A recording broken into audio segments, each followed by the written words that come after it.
Hello to the amazing people, TheNeomare here, and welcome to another episode of Citizen Sleeper. Welcome back to the Eye, an enormous station where we're located, and well, just trying to get by, help some friends, run away from corporation that technically owns our body, all that good stuff. You can find the full playlist in the comment description below the video. I don't remember having one more energy kind of thing here. No, I just slept. Okay, never mind. Okay, so we have our new dice ready. Let's go to the flotilla and help them out. Last time we've met a, well, grumpy but responsible old captain dude. Okay, my mushrooms are ready, but I'm gonna delay it a little bit just to see, just to get a feel for this thing here. Is there like... Yeah, I would like to finish these missions before the peak makes some progress on the thing, so yeah, let's help them out. So I did help them out with the hearts. Stability in the flotilla means relieving the pressure of the refugees from all 3 months of amber. So I gave them a whole bunch of mushrooms, so now they're all nice and fed. As for these two, well, let's see if we can earn their trust. We need to make ourselves useful. Seamstress repair. The crew won't let you into the dust houses, but there are plenty of supporting systems that could do with some love and care. Make yourself useful. Aki warned you that if you wanted to learn more about the wind's long shadow, you'll need to prove yourself usefulness. Right. Okay, so it's a risky action. Lose some energy if we fail. And here, unload the supplies. So shipment of supplies sits partially unloaded, the crew absent. If you want to help, the best way would be to finish the job. Unfinished business. The more you offered supply into the docking bay, the more attention your offers seem to be gaining. So maybe we use some force here. 25% chance of negative result. Let's see what the negative result is if it does happen. Okay, we passed. And we passed again. Okay, I'm gonna go here. I'm gonna get nice 6 with the +2 on the system repair because, well, we are the repair specialist. Have a very nicely leveled up character here. Did a lot of missions and stuff. Let's reroll this thing into a 2 apparently. Okay, I'm gonna use that for some fast hacking, and then we're gonna go and sleep again. And then we can go and finish those missions and uncover a little bit more of a story. Okay. Here. Oh, what's this? It's a flux node.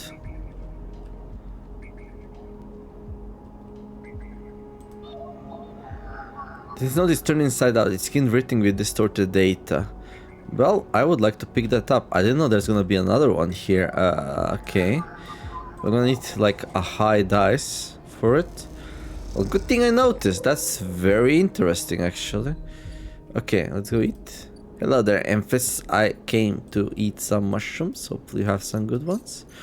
There we go. How are the mushrooms today? Nice and fresh, musky, I don't know. Yeah, let's go to sleep. Let's repair our body. Let's feed the strays. Let's take the nap.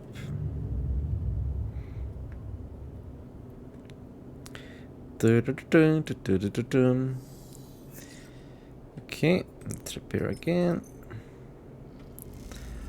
And feed some more cats. This is just a money sink, but that's okay. And I would really like to grab that flux node. I'll put a 5 in there. Oh, I can also put a 4.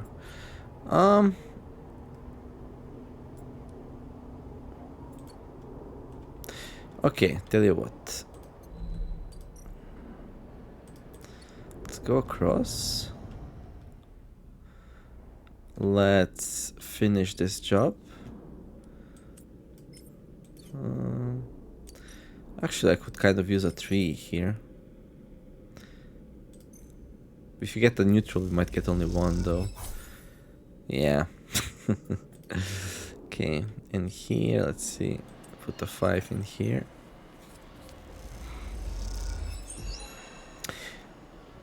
Okay. Someone comes to help you unload for a while, making the work go nicer, quicker. When you ask their name, they ignore you. What's going on? Unfinished business. Okay. Can we get a nice shot? There's a loose crowd around the supplies you have unloaded.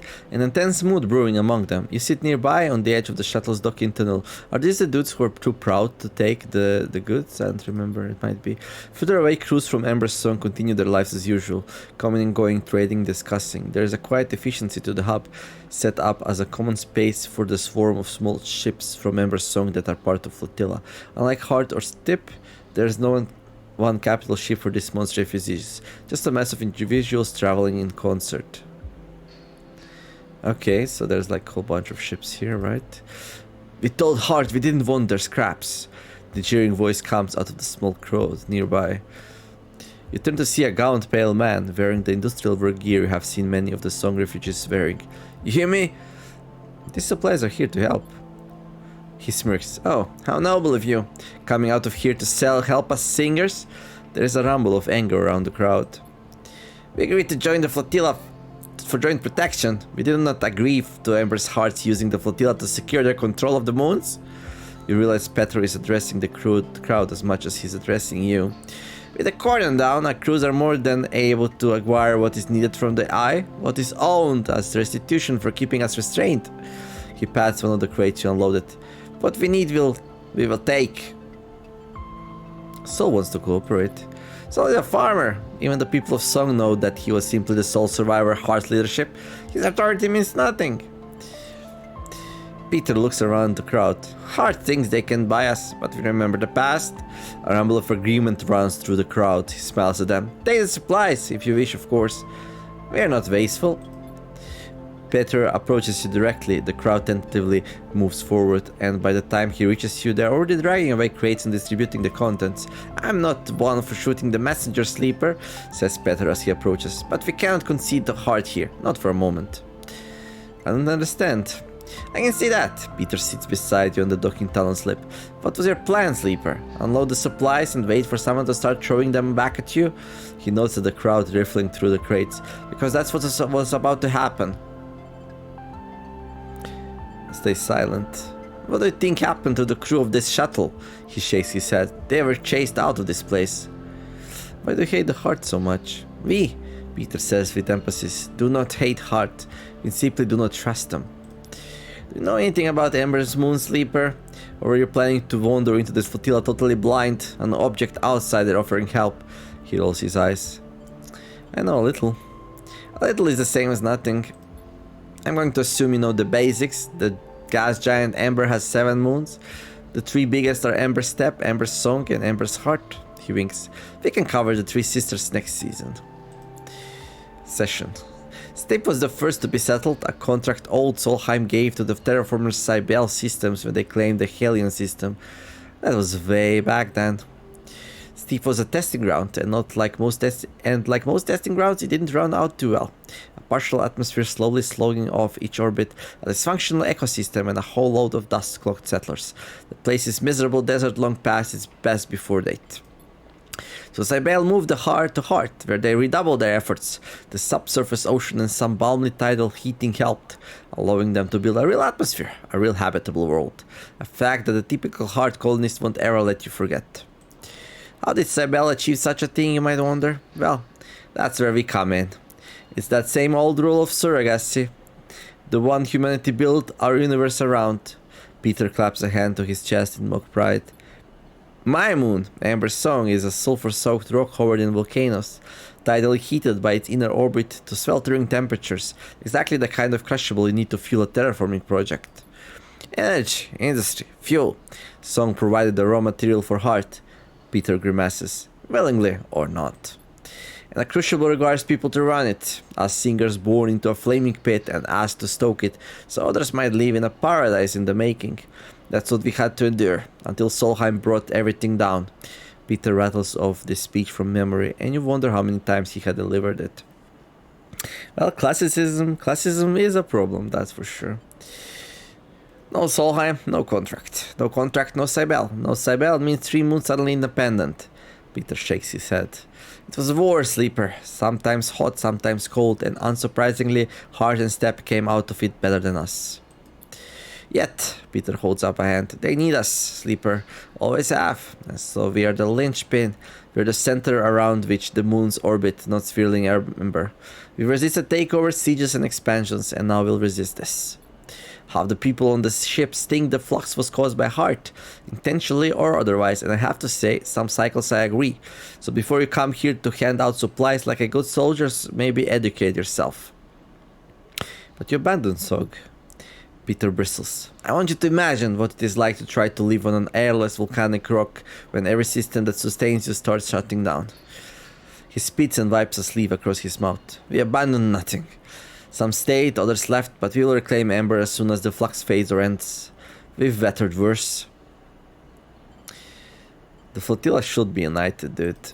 Have you been listening? Peter's voice raises immediately. We don't want to be united, Sleeper. Being united by Heart means living under them. I won't keep you from the docking access, Sleeper. No one here has the authority for that. But watch yourself here. Try to remember that the Eye is just another in the long list of people who have tried to control us. Okay. And wanna stop pushing, say I understand. Peter nods. Then let it guide your actions. Peter sighs. Look, we are many, and we have many needs. Ships come to this docking axis for repairs, for requisitions, for friendship. You can provide these as well as any singer. If you want to help, help in your own name, Sleeper, not in that of Heart. Peter shakes his head. Carry that name here, and you will lose all trust. Be as we are. Act in your own name alone.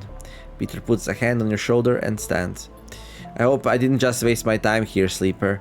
And with that, he walks away, back to the shrinking crowd that is distributing the last of the supplies amongst the crew present. You watch them pass the food and water between them. No signs of conflict between the crews, just a careful distribution of resources. Peter chats with a few crews, each of them casting looks in your direction, ones that reveal little about the singer's intentions.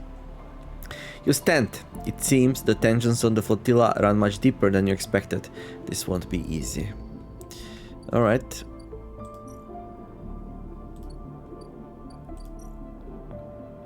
So stubborn fellows here went through the life of hardships. Supply spores item. One of the ships is trying to establish a mushroom farm to help feed crews. They're looking for spores to get them started. Ship mine replacement. One of the singer crews is looking for a ship mine to replace their flux damaged core. Maybe you can help them acquire one. Access supply. As Peter said, the singers will only trust you if you act independently of Heart. Fulfilling supply request is a good start. Well, good news for you. I have plenty of spores. And quite a few ship mine cores as well. Oh, that's it. Okay, there you go. That as well.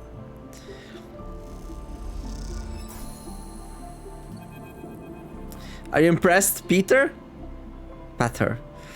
Steely Amber Song Refugee. As you cross the axis looking for a shuttle to take you back to the ruined cordon, you spot Petr standing at the edge of the central hub. Something about the way he's leaning against the wall, looking down across the axis and towards the blinking lights of the flotilla beyond makes you pause.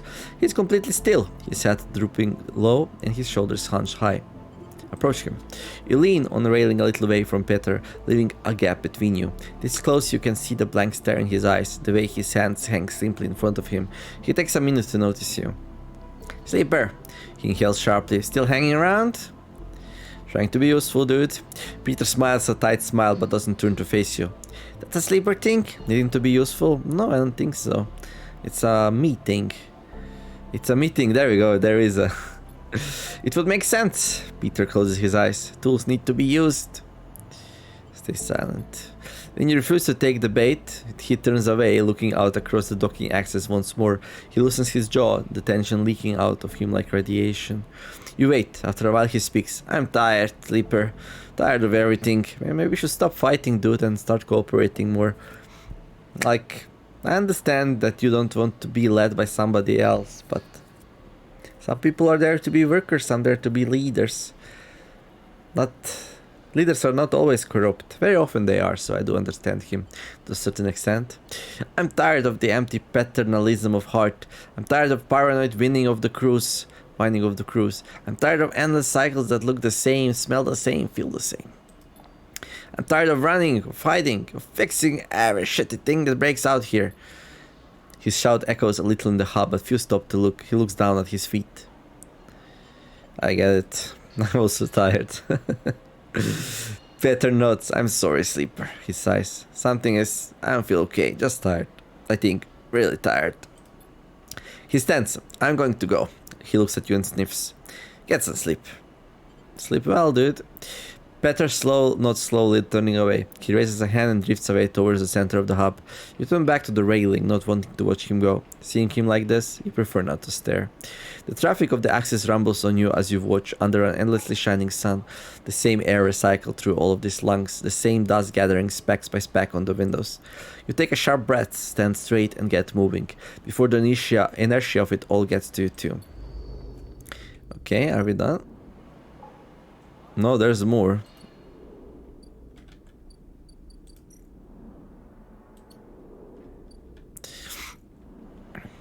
So, Axis Assistance. Axis Job Board. The Axis houses an overflowing job board of engineering tasks requested by the crews. You can help out here. Or crew socializing. The Axis is as much a social hub as it's a supply hub. Keeping good relations with the crews will help them trust your work. And if we fail, we get mugged, I guess? Axis Assistance. The more work you do for the singers, the more you get to know the crews, the more they will trust you. Right. Well, 2s are not the best dice here. So let's use actually, a 6 might be good here, but no, it's also +2. Okay. Let's use a 6. Guaranteed success. We get 2 points. Okay, this will be quite a bit. Okay, I'm gonna use a 3 and I'm gonna use the 4 to grab the flux thing. Surely our friend's gonna need that. What was his name? Asher was the girl, right? And the dude was... I forgot, but it's okay. Flux node, let's see.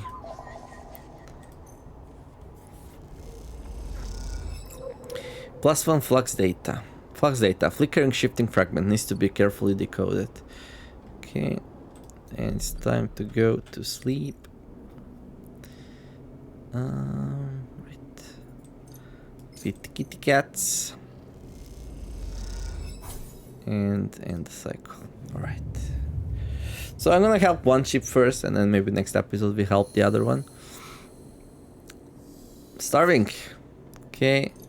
There you go, kitty cats. If I'm starving, that doesn't mean that you have to struggle as well. Happy? Happy. Happy, happy, happy. Okay, let's do that.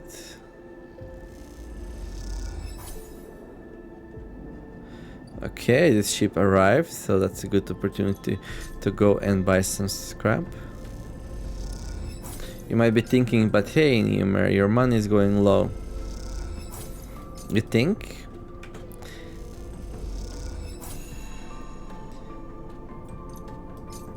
Okay. And on the other side, 5 more days until the ship comes back.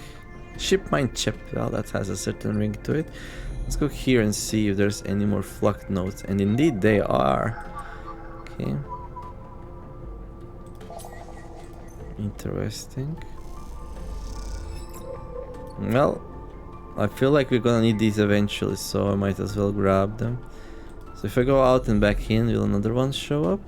I feel like these ones, they showed up sooner than I was expecting, but that's okay, I don't mind. Maybe there's gonna be more up here.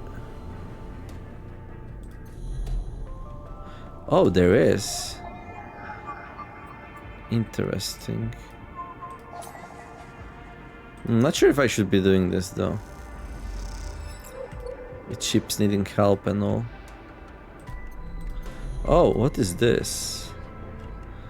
I'm gonna get into trouble again with somebody.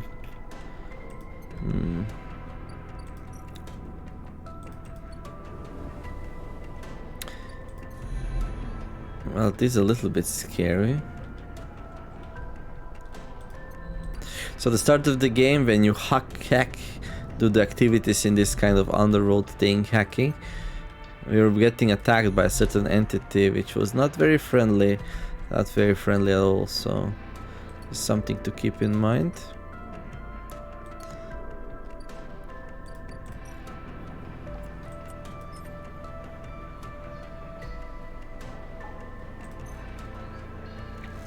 Okay.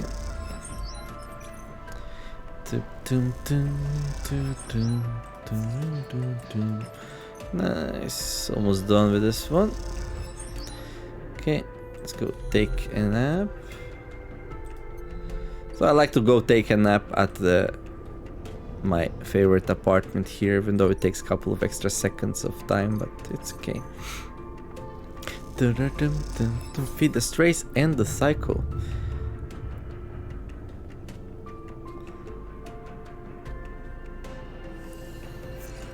Okay, feed the strays, fix my armor up, fix my machine body. Look at these 3 ones, so that's not very promising. Okay, nothing there. Okay, so there's a flux node here that I did.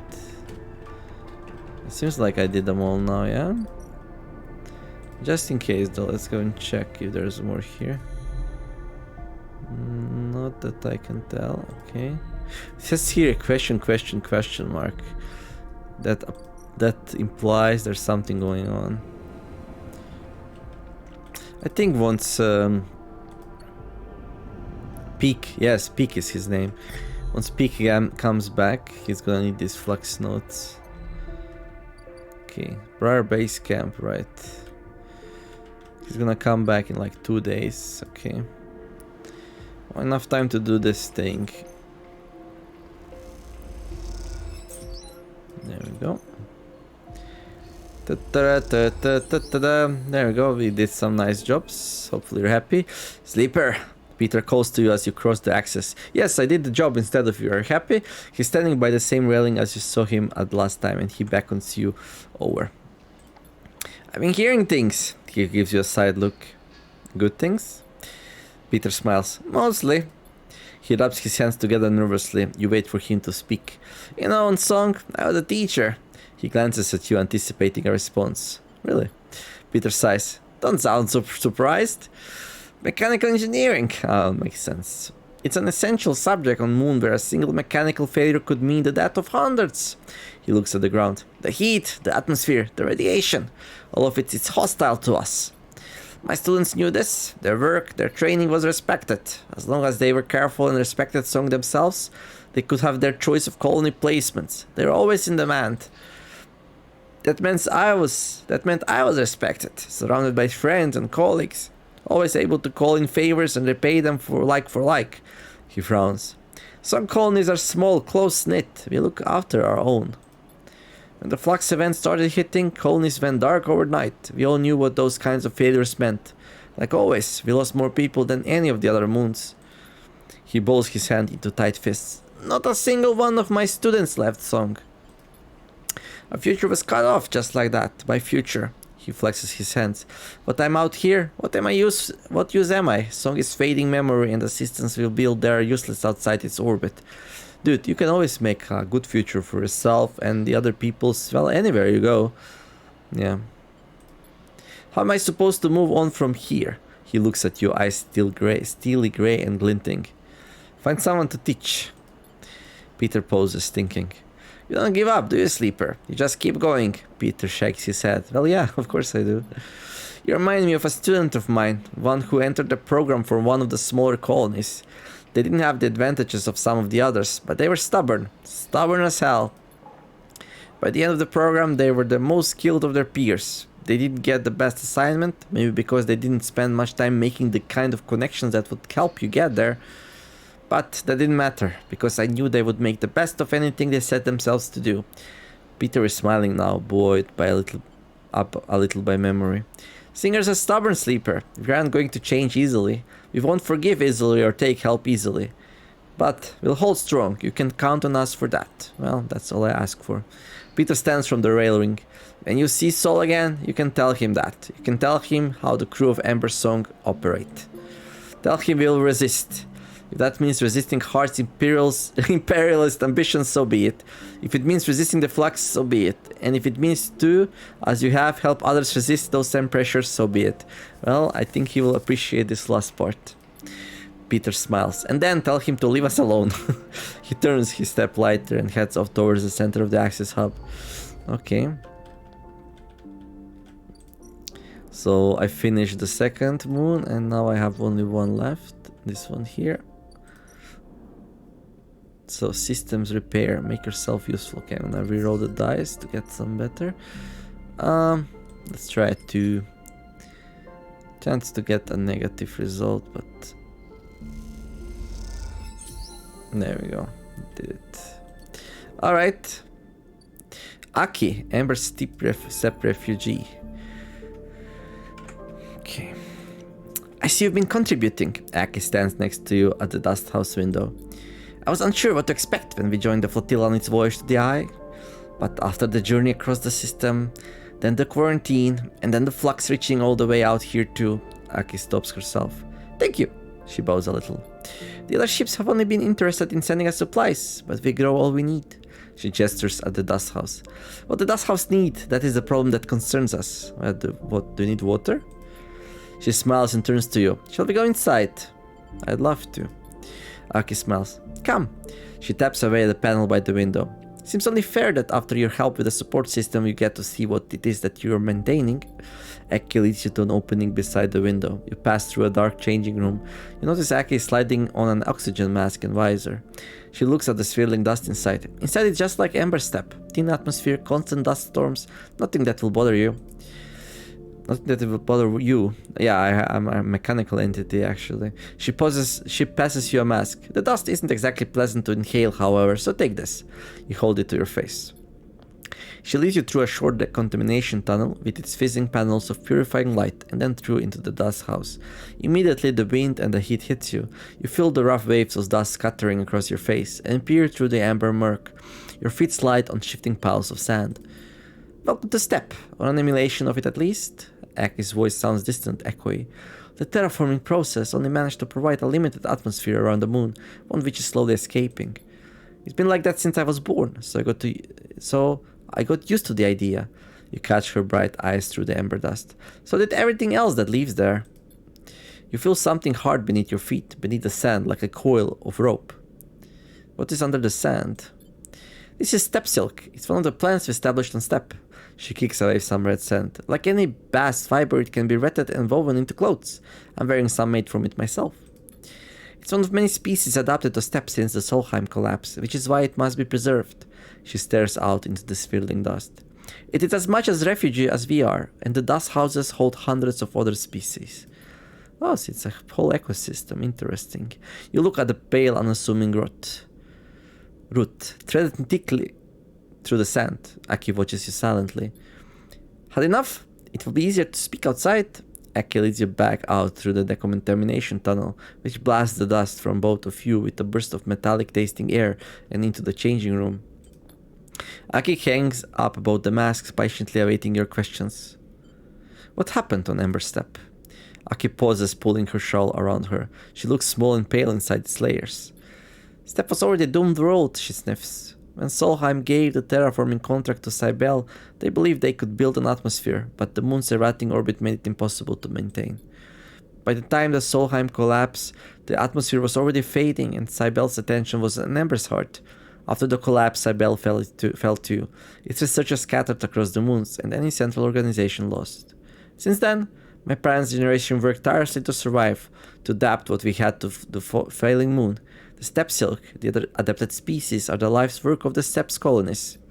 So, when the flux started to collapse our computer systems, corrode and destroy our life support, our water supply, our agriculture, we had to leave. Aki sits heavily on a nearby bench. Soon, the only traces of Step will be on the ship. Aki begins to cry quietly. You're unsure what to do. Sit beside her. You sit on the bench beside her as she sobs. You understand why this ship, why the refugees from Step are so different. Their world was already dying when the flux arrived. Ember Steppe is a terraformed moon, a partial atmosphere, established colonies, agriculture, and yet when the flux event started its people had to leave. You think of the eye and the delicate web of decaying system it rests upon. What hope does a ruined station have against a wave that corrupts, corrodes, and collapses? Well, I am Hope. I will protect you. Aki interrupts your thoughts, rubbing her eyes. Not everyone left. There wasn't room to take all the people and fill the dust houses. My parents, their friends, and many others stayed. We carried a step for them. Perhaps there is hope. We learned not to talk of hope on a dying world. There is meaning for them. And any future they can build with the time they have. She stands up. I wanted you to understand the portraits of these dust houses, of what they contain. She leads you back into the corridor. If the flux event continued to reach out to the eye, we need to build protections to ensure their safety. Aki meets your eye. I can help. Aki smiles weakly. I knew it. You will be welcome on the Wing's long shadow whenever you wish. These dust houses are already decaying. I have seen it. She stares into the dust. We had thought that they would last longer, but that last flux event... Help us, Aki looks at you. Please, I will. When you're ready, we will begin the preparation for reinforcing the dust houses. We need to be ready for the next flux event. Aki's eyes shine with the last of her tears. She takes a breath. I will see you soon. Aki drifts away down the corridor, leaving you alone once more at the viewing window, watching the ragged, delicate traces of the moon known as the Ember Steppe. Alright, so... Steppe Silk Care. Improving the dust houses isn't the only way to sustain the steppe silk. With intuitive care, the plant can be made more resistant.